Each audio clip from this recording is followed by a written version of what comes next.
দিনটা ছিল সোমবার আর সকালে পুজো দিয়ে দেখো কত সাজগোজ করেছি। হ্যাঁ, আজকে পুজো দেওয়ার পর হালকা ব্রেকফাস্ট করে একটা মেকআপ শুট করেছি। দেন লাঞ্চে সেরকম রান্না ছিল না বলে পাস্তা করেছি। অনলাইনে বিকালবেলা আমার প্রাণায়াম থাকে, সেই প্রাণায়াম সারলাম আর সেরে আজকে রাতটা কিন্তু ভীষণ সুন্দর গেছে। কেন চলো দেখতে থাকো। তো প্রথমেই ঠাকুরকে সন্ধে দিয়ে চা বিস্কুট খেয়ে এবং হালকা ডিনার সেরেছি।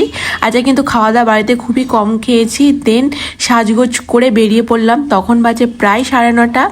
আজকে এসছি SBF সিনেমায় বহু চর্চিত এই সায়ারা মুভি দেখতে। আসলে কেমন মুভিটা তাই দেখার জন্য তো স্টার্ট হয়ে গেছে, কিন্তু পপকর্ন নিয়ে একটু ঝামেলা হয়েছে কারণ আমরা অনলাইন পপকর্ন কিনেছিলাম, সেটা আসতে প্রায় বইয়ের শেষে এসেছে। তো বাকি থাকলো মুভি, যেটা আমার গানগুলো ভীষণ সুন্দর ছিল কিন্তু স্টোরিটা মোটামুটি লেগেছে, আহামরি কিছু না।